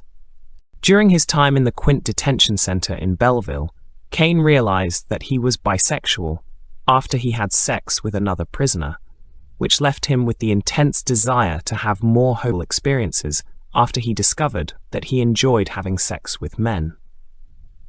Kane also felt that Stadnick had set him up to fail with the Demon Keepers, and he wanted revenge by becoming a police informer. After Kane was released from prison for his April 1994 weapons charges, he began to hate the Hells Angels. In July 1994, Kane started to associate with Scott Steinert, an American living in Montreal, who was a prospect with the Hells Angels. Stadnick planned to set up a Hells Angels chapter in Kingston once he was promoted up to a full-patch Hells Angel, and planned to have Kane move to Kingston with him. However, Carroll ordered Kane to rejoin the Evil One's puppet gang, which Kane considered to be a major humiliation. Kane believed that the Hells Angels had used them and told one of his police handlers that he wanted revenge. Kane had become frustrated that he was still a member of the Rockers, the Hells Angels puppet club in Montreal, and had not been promoted to become an angel despite all of his work for the club. On the 17th of October 1994, Danny Kane contacted Staff Sergeant Jean-Pierre Levesque of the Royal Canadian Mounted Police to tell them he wanted to work as an informant. Kane's main contacts with the RCMP were Corporal Pierre Verdun and Sergeant Gaetan Saint-Onge. Kane had his first meeting with Verdun on November 4, 1994. By December 1994, he told Corporal Verdun about all of the above happenings, as well as the Hells Angels' business connections with top members of the Italian Mafia, as well as their plans to form an elite group of bikers called the Nomads. He told Verdun that Boucher said that the new Nomad chapter was going to be plus rock and roll, more daring, exciting, and harder-edged, more at liberty to act at will rather than according to club rules. Kane told the RCMP about the Hells Angels having twice sent him to meet Moreno Gallo and Tony Mucci, members of the Italian Mafia, to discuss drug trafficking. Kane's reports gave unprecedented insight to the RCMP about how the inner echelon of the Hells Angels worked. He had a secretive, manipulative personality, as he thoroughly enjoyed power and maneuvering behind the scenes to play off people. Throughout the Quebec Biker War, Kane enjoyed the power as the only senior informer within the Hells Angels, gave him over his RCMP handlers, and his ability to halt the schemes of Hells Angels leaders, such as Boucher, by informing on them. Detective Benoit Roberge of the Service de Police de la Ville de Montréal, who worked as Kane's handler in 1999 to 2000, stated that Kane was shaped by growing up in a small town instead of the working-class, urban criminal milieu that most Quebec Hells Angels came from. Roberge stated, in that milieu, maybe Kane didn't have the criminal roots to say, "Me, I'll never talk to the cops." Because for many bikers, it's almost like a religion. It's so strong. What Kane did have was a James Bond side to him, a sense of adventure. Kane warned his RCMP handlers to be careful with sharing the intelligence collected by him with the Sûreté du Québec, which he described as being systemically corrupt, and also with the police forces of Greenfield Park and Brossard. Kane reported that the Hells Angels had photographs of most of the Rock Machine members via police records. The Canadian journalist Daniel Sanger wrote that much of the RCMP's relationship with Kane was questionable from a legal viewpoint, as he continued to be involved in murders and bombings while working as an informant, which was a violation of the RCMP's rules. Sanger wrote, "It's conceivable that Verdun, Saint-Onge and Kane had agreed, explicitly or otherwise, to a don't ask, don't tell policy. Not only would the Mounties have been contravening the force's regulations, but breaking the law themselves had they known that Kane was involved in bombings or any other serious criminal activity." Kane's first stint as an informant lasted from 1994 to 1997, where he collected a total of $250,000. On December 19, 1994, Kane took his police handlers on a guided tour of the hidden bomb factories for the Hells Angels located in various houses, apartments, and offices throughout Montreal, Sorel, and the South Shore. Due to Kane's information, which was passed on to the Montreal police, 2 weeks later, the police seized 2 parked minivans that had been turned into drivable bombs that were each full of 50 sticks of dynamite. Both minivans were intended to kill Rock Machine members, and Saint-Onge wrote, "This seizure saved lives." On January 4, 1995, Norman Baker, a member of the Rock Machine, was murdered in Acapulco, Mexico by a Hells Angel, Francois Hintz, who shot him in a bar. Hinz wished Baker bonne année as he sat at a Hard Rock cafe inside a luxury resort, shot him dead, and then jumped through a plate glass window. The Hollywood dramatics of jumping through the plate glass window led to Hinz injuring himself as he was only wearing a bathing suit and he was found bleeding on the lawn of the resort. Cain informed the RCMP that Boucher had bribed the Acapulco police to have Hinz freed, and on the 15th of January 1995, Hinz was indeed freed. Verdon wrote, "Mexico has informed us of the liberation of Hinz despite all the evidence. It's a clear case of corruption. We understand that the Hells Angels invested 1 million Mexican pesos to buy the Mexican authorities.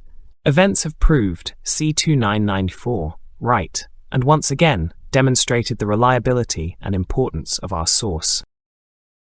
Cain reported that a Mexican policeman had told Boucher that he should have contracted out the murder of Baker to a Mexican hitman instead of sending down a Canadian Hells Angel to kill Baker. The policeman told Boucher that a good Mexican hitman could be hired for $500 Canadian dollars, which was far cheaper than the bribe he had to pay the Acapulco police to free Hinz. In March 1995, Cain's cover was almost blown when Boucher was arrested for carrying a handgun, and an officer with the Sûreté du Québec told him that the RCMP had a coded informer, whose number was C-2994, working within the ranks of the Angels. Cain reported, "After some hard thinking, Mom Boucher reached the conclusion that it could be one of 6 people. Boucher concluded that the informer could only be Stadnick, 2 rockers, a Hells Angel supporter, or Cain. Cain stated that he felt very nervous because he was the least known to Boucher, and therefore was the main suspect. Stadnick told Boucher that his concerns were merely babble, but Boucher was convinced there was an informer. Cain was temporarily saved when the Hells Angels hitman Serge Quesnel turned informer after his arrest in April 1995, which led to the conclusion being reached in the Hells Angels that he was the coded informer.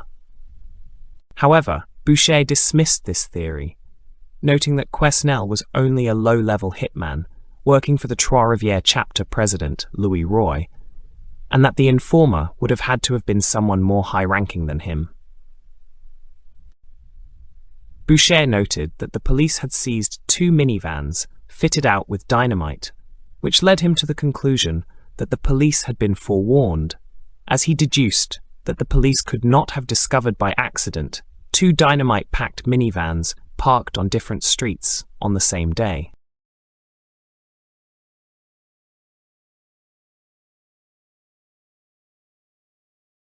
At the same time, Danny Cain was caught up between a power struggle between Carroll and Scott Stadnick. Danny reported that Carroll and Stadnick hated each other.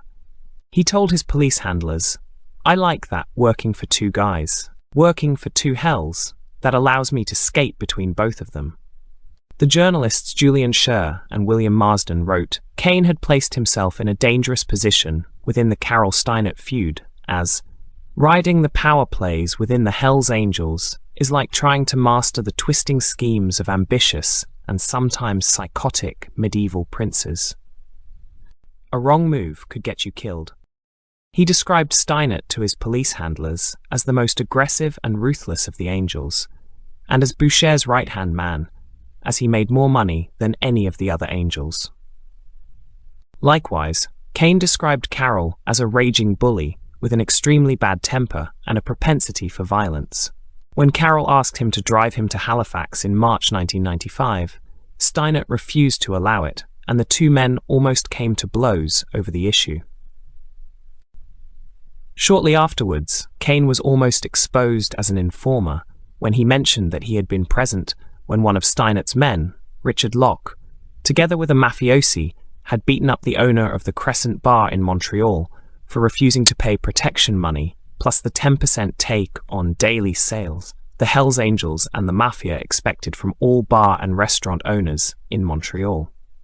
A Montreal police detective later accused Locke of beating up the owner of the Crescent Bar, which led Locke to believe it was Cain who was the informer. In April 1995, Sergeant St. Onge was approached by a Montreal police detective who wanted to know who informer C-2994 was, and was so persistent in demanding the identity of C-2994 that St. Onge suspected he had been bribed by the Hells Angels, a suspicion later confirmed when the detective was arrested for taking bribes. As an informer, Kane, who was obsessed with sex, was noted for his odd behavior, like calling St. Onge at about 2 a.m. to say he just had sex with some stripper, and then hand the phone over to have the stripper tell St. Onge about his sexual prowess. By April 1995, RCMP was paying Kane $2,000 a week. In May 1995, when Kane's wife gave birth to his son, Guillaume, Stadnick served as the godfather to Kane's son. Kane's efforts to be on good terms with his two feuding patrons, Carol and Stadnick, caused him problems. Carol wanted Kane to continue with the Evil One's puppet gang, while Stadnick wanted to set up a new Hells Angels puppet gang in Kingston, Ontario, with Kane to be the president. Kane's inability to choose between Carol and Stadnick led to neither scheme coming to fruition. Upon Stadnick's advice, Kane left the Evil Ones and joined the Rockers Motorcycle Club, led by Gregory Woolley, a Haitian immigrant who seemingly had no issues with the working for the whites' only Hells Angels. The Rockers were a Hells Angel puppet club, but were not like the other puppet clubs, such as the Evil Ones and the Condors, which merely replicated the work of the Hells Angels. Instead, the Rockers served as the enforcement unit for the Hells Angels, being divided into a baseball team for intimidation and assault, and the football team, which served as a death squad. In August 1995, Kane reported it was Stadnick who set off the bomb that killed 11-year-old Daniel Desroches. Kane reported, since that day, Stadnick no longer talked about the bombs he had ordered, and never again spoke about using bombs. Stadnick asked some of his crew what they thought of the bombing. When they told him that they thought the murderer should be liquidated, Stadnick didn't respond and became very pensive. Scher and Marsden wrote Kane was sometimes self-serving in his reports to his RCMP handlers, and he was a well-known expert at building bombs, suggesting there was a possibility that it was him instead of Stadnick who set off the bomb that killed Desroches. Kane was an expert bomb maker, and at very least was a member of Stadnick's bomb-making team, instead of being the passive observer that he portrayed himself as.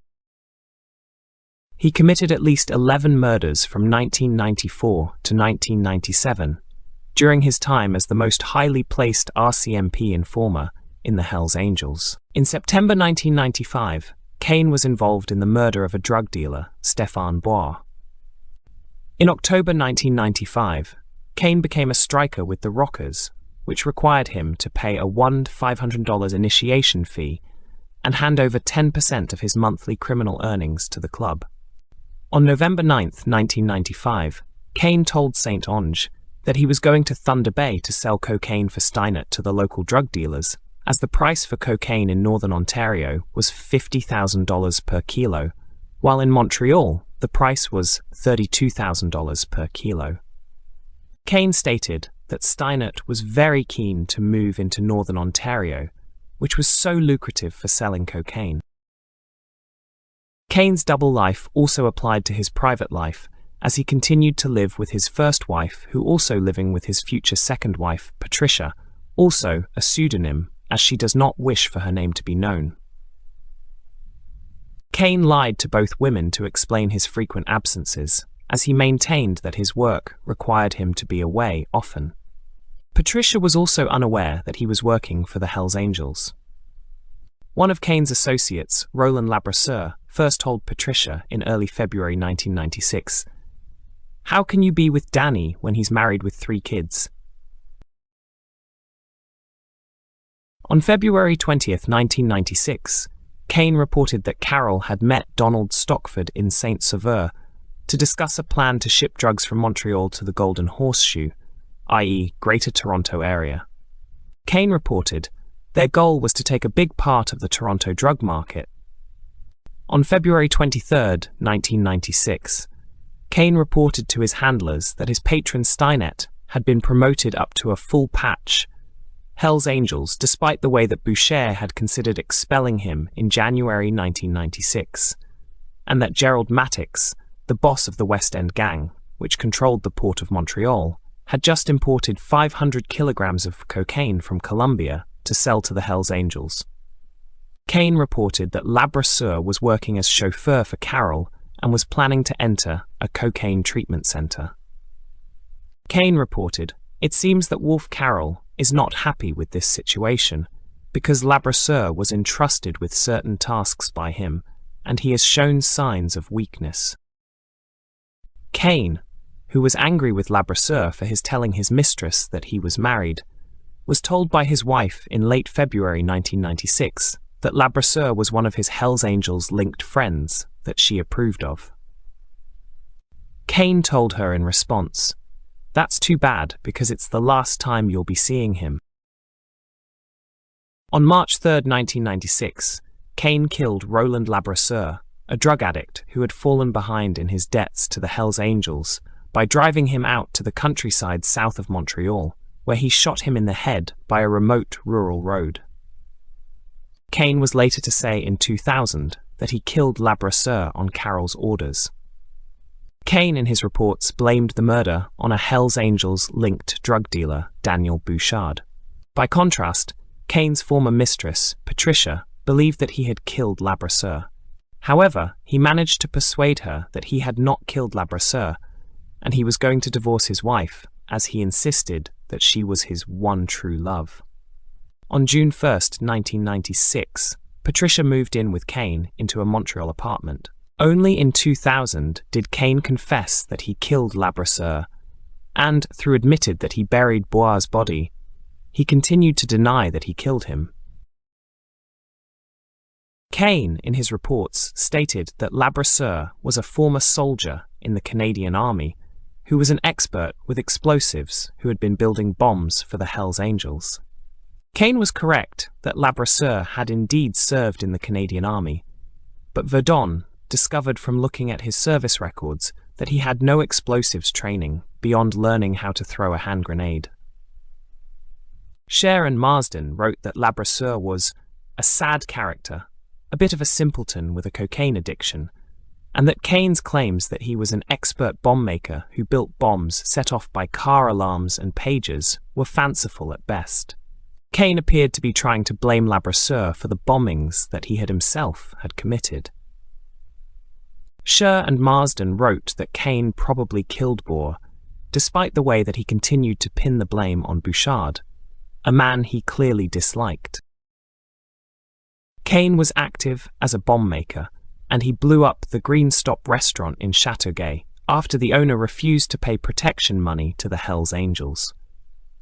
Kane reported that Carroll, together with a member of the Rizzuto family, owned a bar in the town of Saint-Sauveur, which by 1997 had been so successful that Carroll had started building condos in Saint-Sauveur, as it was a great chance to launder a bit of money. On May 3, 1996, Kane told his handlers that Stockford had arranged for a drug courier to go Montreal to Toronto with 1 kilogram of cocaine, about 1,000 ecstasy pills, and 4 kilograms of hashish. In September 1996, Jose discovered that Kane was living in the same apartment as Patricia, which led her to file for divorce. On the 29th of November 1996, Kane wrote in a report stated that Stockford had a courier deliver 300 kilograms of hashish to Hamilton, and in another report in January 1997 stated that Stockford had sent another courier with 4 kilograms of cocaine to Oshawa. Kane had a wife and 3 children and was secretly a bisexual. His secret homosexual lover was Aimé Samad, who was murdered in 2003 in a Saskatchewan prison. If you haven't already, please take a second to subscribe to the channel, and also don't forget to click on the notification bell so you'll be up to date on all videos released from the Everything Network.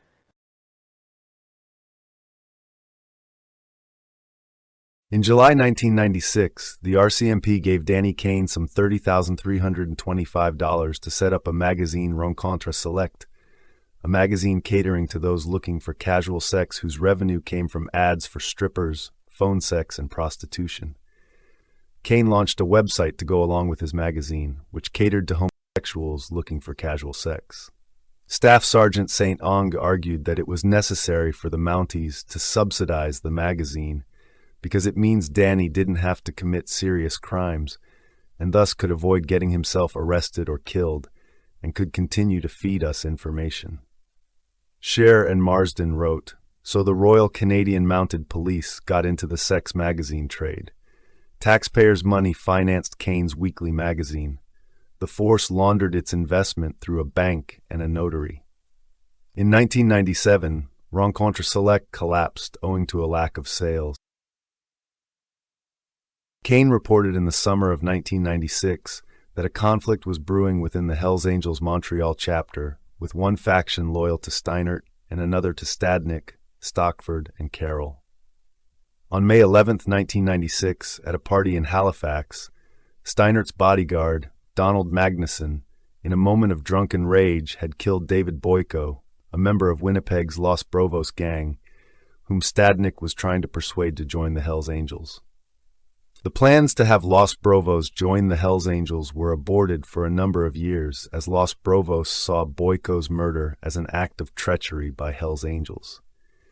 Kane reported that Stadnick and Carroll wanted Magnuson killed, as Kane stated, "This, in effect, would be the only way to prove to other biker gangs in Western Canada that the assassination of Boyko wasn't ordered by the Hells Angels." Kane reported that Carroll hired Andre Toots Tusiganat in May 1996 to kill Donald Bam Bam Magnuson, the bodyguard to Steinert, and was very unhappy that after 5 months that Tusigant had failed to act. In October 1996, Danny Kane was offered $10,000 by Carroll, Stockford, and Stadnick to kill Magnuson. Danny knew that Steinert would have him killed if he killed Donald, and to get out of the dilemma, he asked his handlers to warn Magnuson that his life was in danger. Roberge warned him that his life was in danger, but he dismissed the warning as a police plot. Kane was saved when Boucher declared that since Donald Magnuson was a full-patch Hells Angel, only another full-patch angel could kill him, and not a rocker like him. Danny reported that Maurice Boucher had declared as a nomad president that Walter Stadnick had to kill Donald. In February of 1997, Donald beat up Leonardo Rizzuto, the son of the mafia boss Vito Rizzuto, outside of a bar on St. Laurent Boulevard. Danny reported that Vito Rizzuto was furious with Donald and wanted him dead. In November of 1996, Danny Kane used his own website to meet Simard, whom he recruited into the Rockers. Simard was living in Quebec City, but listed himself as living in Montreal. It remains unclear if the sexually adventurous Kane, who prided himself on having many girlfriends, was bisexual or bicurious. On their first date, the two men went to Simard's mother's house, where they had sex in the whirlpool. Both men lied to each other, with Simard saying he had gone to prison for trying to kill a police officer. Simard had served a prison sentence for uttering death threats, while Kane claimed to be Hell's Angel. Kane was only a rocker. When Kane took off his clothes, Simard was impressed to see he had on his arm a tattoo that read SS 81. The number 81 stood for HA, Hell's Angels, as H is the 8th letter in the Latin alphabet, while A is the first letter. In the Hell's Angels, to wear the lightning bolt runes of the SS indicates that the wearer is a member of the Filthy Few, the title awarded to those who have killed for the gang. The use of the SS lightning bolt runes as a symbol for murders is done both for the shock value and as a reflection of the fascistic, racist ideology of the Hells Angels, where Nazi Germany is idolized as a symbol of power and strength. Based on his prison experiences, Simard knew from Kane's tattoo that there was more to him than his claim to be a businessman who invested money in bars and agencies. In response, Kane asked Simard, How come you know this type of tattoo? Simard then confessed that he was not just a university student, but he had gone to prison. In a bid to impress Kane, Simard lied about his criminal record for fraud, writing bad checks and uttering death threats, and instead claimed he had been convicted of trying to kill a policeman. Kane then admitted that he was involved with the Hells Angels, but claimed to be a member of the Hells Angels proper, instead of being the rocker that he was. He reported to his RCMP handlers in February 1997 that the Hells Angels had driven the rock machine out of its almost all of their former drug markets, and the Hells Angels were set upon taking control of the rock machine's last strongholds of Pointe Saint-Charles, Verdun, La Salle, Saint-Henri, Lachine, Villemard, and Côte Saint-Paul. He reported that the Rockers' puppet gang had set up a death squad whose chief members were Gregory Woolley, Pierre Provencher, Norman Robitaille, Stephen Falls, and Stéphane Gagné. Danny added that the members of the death squad were to receive 30% of the profits from drug sales once the Hells Angels had taken control of the last rock machine drug markets. He reported that a drug dealer working for the Hells Angels, known as Gros Mo, Big Mo, was beaten up for also buying cocaine from the rock machine, but he omitted that Simard had nearly killed Big Mo. Unlike the control freak Kane, Simard was reckless and out of control. As Simard was junior to him in the Rockers, he had to serve as his virtual slave, chauffeuring him around Montreal. Through Simard was a poor driver who twice smashed up Kane's cars. Shear and Marsden wrote that Kane seemed to view Simard as a goofy sort of toy somebody he could play with or employ as the need arose. In February 1997, Kane and Simard were dispatched by Carroll to kill a drug dealer in Halifax named Robert McFarlane. Carroll had been the president of the Angels Halifax chapter from 1984 to 1990, and after moving to Montreal, he remained closely involved in the operations of the Halifax chapter, regularly going back to his hometown to inspect operations. McFarlane was known to be a troublemaker who was constantly getting into bar fights and was described by one Halifax policeman as, if you were walking a beat downtown and you saw Bob McFarlane, you knew within hours you'd be called to that bar. Very obnoxious, very loud, very much full of himself. Another policeman stated that Carroll had put a $25,000 contract on McFarlane's life because he was such an asshole.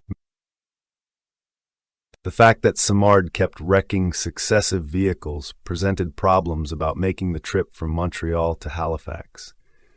Simard had wrecked his Jeep in a car clash in January 1997, then wrecked his Chrysler Intrepid in another clash, and finally he wrecked the car that he rented to replace his Intrepid. Simard was able to obtain a Buick LeSabre to replace his wrecked vehicles, and in that car he drove Kane out to Halifax on the 24th of February 1997. Along the way to Halifax, Kane and Simard were pulled over in Oromocto, New Brunswick by the RCMP under the suspicion of smuggling drugs, as the two men were dressed in such a flamboyant way that the two officers, Constables Gil Blinn and Dale Hutley, thought they must be drug dealers. Kane and Simard cooperated with the two officers, but refused to allow them to open the trunk of their car, and lacking both probable cause and a warrant, the two officers did not search the car's trunk with the guns in it. The search caused a silent hit on the RCMP's computers, as any time a police officer contacts an informer, it causes an alarm on the central computer system of the RCMP. However, the RCMP did not become overtly concerned about what Kane was doing in New Brunswick, despite the fact that Kane had not mentioned to his handlers that he was going to Halifax. On the 27th of February 1997, Kane and Simard killed McFarlane in an industrial park in Halifax. McFarlane had discovered his car was being followed by Kane and Simard and parked his car in the industrial park. McFarlane got out to confront them, while Simard shot him with a .38 handgun from the passenger side window. As McFarlane screamed in pain from his wound, He ran away while Simard and Kane both got out of the car to give chase and finally gunned him down. On the 11th of March 1997, Kane told his handlers that Simard is very unpredictable and dangerous. He is capable of anything. Kane told his mistress Patricia around about the same time that Simard was a real psychopath, and he regretted letting him live with them. Despite his statements, Danny Kane spent the period from March 15th to the 22nd of the year, 1997, on vacation with Simard at the Trelawney Beach Resort at Montego Bay in Jamaica. During the vacation, Aim told several other Hells Angels staying at the same resort that he applied several times to join the police, which was a major violation of the gang's rules, which state that anyone who had applied to be a policeman was not allowed to join. St. Ange and Verdun had a new superior in the form of Staff Sergeant Pierre Patam Bolduc. Bolduc felt that much of Kane's information was useless as far as prosecuting the Angels was concerned, and that the Mounties were paying exorbitant amounts of money for nothing. Bolduc wrote almost all of Kane's information about the Hells Angels' politics and personalities was nice to know, but did not provide the necessary evidence to lay criminal charges. Bolduc complained that the RCMP had paid C-2294 $2,000 per week, plus invested $32,000 in his magazine and a $10,000 debt they had paid for him. On the 28th of March 1997, Simard killed a member of the Rock Machine, Jean-Marc Casey, in Montreal and was arrested for the crime on April 11, 1997. Simard agreed to become an informant after his arrest, and in his confession mentioned that he and Kane had killed McFarlane. Simard also confessed that he had been Kane's lover, which came as a revelation to Kane's handlers, who never suspected their relationship. Simard felt much guilt about having to testify against Kane for his role in McFarlane's murder. Simard blamed Kane for drawing him into the world of the Hells Angels, but at the same time, he was deeply in love with him. On the 20th of April 1997, Simard tried to commit suicide in his jail cell, saying he would rather unalive himself than send Kane to prison. Despite Simard's devotion to him, Kane disparaged him in his reports to his RCMP handlers after his arrest, as he stated, "In the milieu, no one is taking Simard very seriously anymore because he is a liar who will be easy to discredit." Kane used a French expression, flottant dans l'huile, floating in oil, i.e., doing splendidly, to describe the state of affairs within the Hells Angels, but also used another French expression, le savon est chaud, the soap is hot, i.e., trouble is brewing. With pressure in Montreal from the newly formed Federal Provincial Wolverine Bike Squad and the recent arrest of his partner, Simard, on an unrelated murder charge, Kane would be brought into custody by the Nova Scotia RCMP for 18 months, but would then be released due to the RCMP's contradictory evidence. 2 RCMP officers from Halifax arrived in Montreal to ask that Kane be extradited to Halifax to face charges of first-degree murder for the killing of McFarlane, and first learned that Kane was the RCMP's main informer within the Hells Angels. The RCMP went out of its way to protect Kane, as an internal memo noted. The disclosure has the potential to cause significant negative media attention. The RCMP was especially keen to protect Kane because Gilles Mathieu of the Nomad chapter had declared his willingness to sponsor Kane as a hang-around with the Nomad chapter, which is what Kane's handlers had long wanted.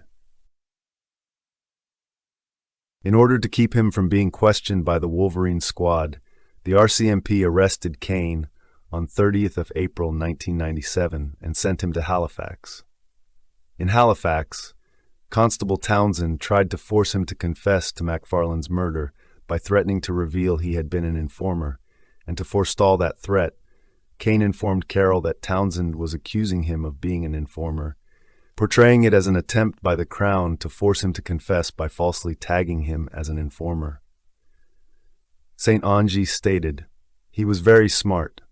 He knew Carroll had been accused of murder in Halifax, and that the police had tried a similar ploy with him. And so he also knew that Carroll would understand and pass the word to the others that Kane was not talking. The French-Canadian Kane insisted on his constitutional right to have his trial in French, which delayed the proceedings as the Crown had to find a French-speaking judge, jury, and Crown attorney for his trial in Halifax. Kane's trial, which began on 13th of October 1998, was a farce, as the judge Felix Cascioni ruled the pullover in Oromocto was not warranted and ruled the evidence from it as inadmissible, such as the computer search done by Blinn. He did rule that Blinn could testify that he identified Kane in a police lineup as the man he had pulled over in Oromocto. Simard was the main witness for the Crown, but to confirm his story required that Blinn and Hutley confirm that Kane was the man they had pulled over with Simard. During the trial, various police officers gave conflicting testimony about whatever Blinn and Hutley had picked Kane out of a police lineup on May 6, 1997. During his time in custody for a murder that he would be acquitted for, the RCMP would drop Kane as an informant. On the 18th of December 1998, Judge Cascione, who became notably annoyed with the confusing and contradictory statements from various policemen about whether Blinn and Hutley had picked Kane out of a lineup or not, threw the entire case out, saying the Crown's conduct had been so egregious that it would violate Kane's rights under the Charter of Rights and Freedoms to have the trial continue. Some of the detectives with the Montreal police believed that the RCMP deliberately sabotaged the trial to protect Kane. On the 8th of August 1999, Detective Benoit Roberge de Montreal approached Kane about working as an agent source informer, i.e., an informer with signed contract committing the Crown to pay a certain sum of money in exchange for testifying in court. 2 weeks later, a Montreal urban community police detective named Benoit Roberge talked with Kane. In a few months' time after that date, Kane would be under contract with the Sûreté du Québec as an agent source, and not just an informant. This meant he had to detail everything he did with the Hells Angels, communicate with Roberge a few times a week, and testify about the things he did with the Hells Angels. In a 30-page contract Kane made with the police, he would have made upwards of $2 million, and the total cost of his operation, including witness relocation and overtime, operating expenses for police handlers would have been over $8.6 million.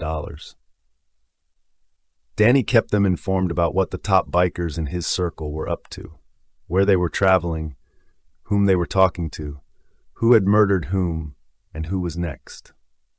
He also told about the Hells Angels' war plans against their Quebec rivals, the Rock Machine, their expansion plans into Ontario and Manitoba, and weapons and explosives purchases. Kane reported that the La Messe, the Mass, as mandatory meetings for the rockers were always presided over by a nomad, and every rocker had to provide 10% of his earnings from organizational crimes to the Hells Angels. Kane stated that the mass meets were held at motels, and the members only learned of them the day before when a rocker would hand out business cards with the name of the motel and the room that they were to meet. In the fall of 1999, Kane again became involved with murder plots initiated by Carroll. A former Hells Angel and Halifax member named Randy Merzereau had broken away to form his own gang and was reported to have put out contracts on the lives of Carroll, Boucher, and Mike McCrea, the president of the Angels Halifax chapter, as a prelude to joining the Bandidos. On the 22nd of September 1999, Kane mentioned to Roberge that he was going to Halifax to kill Merzereau for Carroll, saying, "He told me to get a gun. We're going there, Halifax. I don't know when we're coming back, but bring a gun." On September 23, 1999, the Angels bombed the car ownership owned by Merzereau and Truro, injuring 7 people, including Merzereau. Kane's assassin assignment presented a challenge for his handlers, since if he was allowed to kill Merzereau, that would make them accessories to murder. Or if he did not, then the Angels might suspect he was working for the police. To solve the problem, it was agreed that Kane would drive Carroll to Halifax, but on the 24th of September, as prearranged, the Sûreté du Québec pulled over Kane outside of Rivière-du-Loup for speeding. The patrolman found in Kane's car a .38 handgun belonging to Kane and a machine gun belonging to Carroll. Both men were charged with violating gun control laws. However, Randy Merzero was last seen alive on the 31st of October 1999, and his car was found abandoned on the highway between Halifax and Truro. On November 3, 1999, Kane told robbers that Carroll had sent a new team of assassins from Montreal to Halifax, who seized Merzero from his car on the evening of Halloween, killed him, and buried him in a forest in the interior of Nova Scotia. Merzero's skeleton was not discovered until December 2010. In January 2000, Roberge reported that Danny was suffering from depression, stating, "The source is going through a phase where he is not motivated and is rethinking his personal life. He had to work 18-hour days, meeting with his handlers at 7 a.m., and spent most of his days working as a chauffeur and bodyguard to the nomad Normand Robital." Kane was temporarily suspended from the Rockers in 2000 after he was $3,000 in arrears relating to unpaid membership dues. That same month, he was forced to take on a $130,000 drug debt run up by the nomad Dennis Houle. In February 2000, Kane unleashed a tirade on Carroll recorded by the wire he was wearing as he spoke with much anger. "It's been 10 years. 10 years that I've been around the Hells Angels. Fuck, that's a long time. But it changes nothing, it counts for nothing. Wolf, nothing you do counts." On the 10th of March 2000, Kane signed a confession listing all of his various crimes as part of his agent source contract. In his confession, Danny finally admitted that he killed McFarlane in 1997, writing that a Halifax businessman named Paul Wilson had hired the Hells Angels to kill McFarlane, and that in turn the contract was passed on to him and Simard. After his murder, the leadership of the Merzero gang passed on to his younger brother, Kirk Merzero, who vowed to avenge his brother.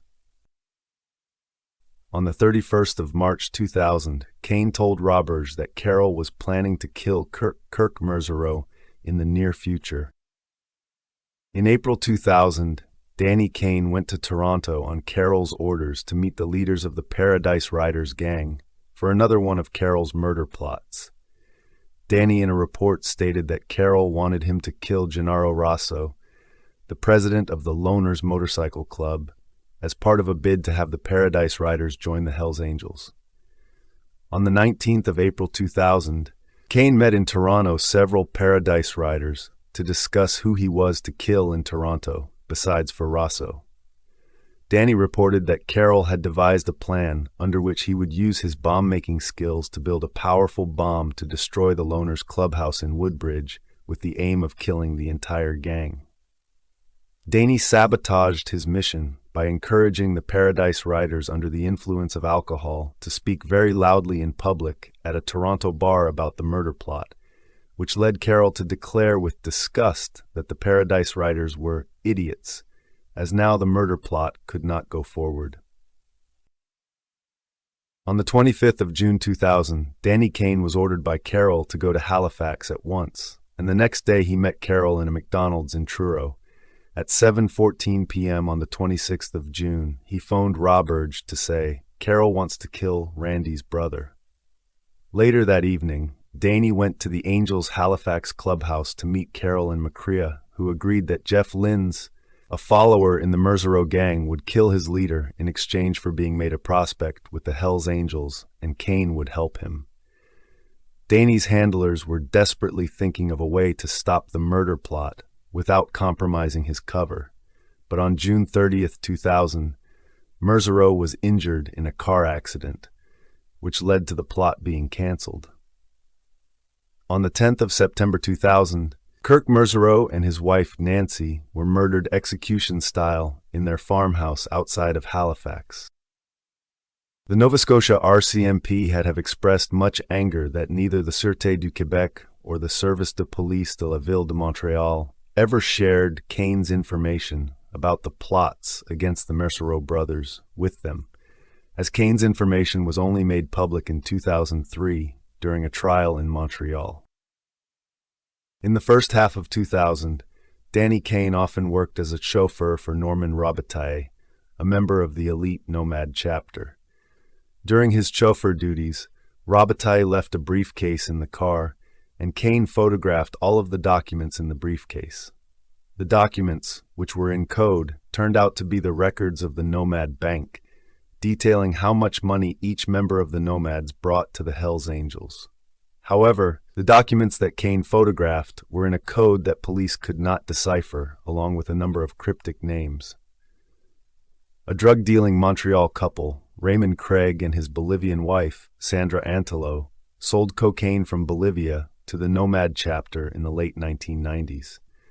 On the 29th of August 2000, the Hells Angels killed Raymond Craig, which eventually led to Sandra Craig turning Crown's evidence. After living in hiding for several months, Sandra Craig turned herself in to the Montreal police on the 24th of January 2001 and explained the code to the financial records that Kane had photographed the previous year. The records that Kane stole and Craig explained, which listed someone codenamed as Gertrude, who had sold a little over $10 million in cocaine for the Hells Angels in 1999 to 2000, was revealed to be Walter Stadnick. Kane's information led the police in 2000 to a man the Angel records called Buef, who turned out to be Gerald Maddox, the boss of the West End gang.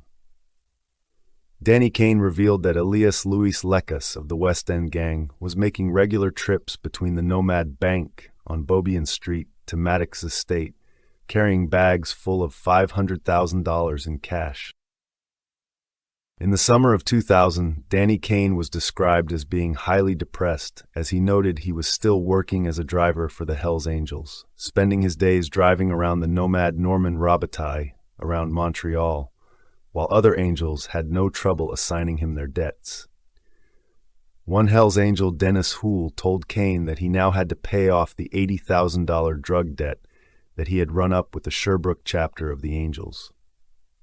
At the same time, Kane's patron Carol had run up a $400,000 drug debt which was forgiven, which emphasized Kane's lack of importance. Kane was invited to a fellow biker's wedding in the summer of 2000, and to help protect his cover, police gave him $1,000 to bring as a wedding gift. A few days after the wedding, Danny Kane's body was found in the garage of his suburban Montreal home with a confusing suicide note that mentioned his sexuality and conflict involved with being a biker and an informant.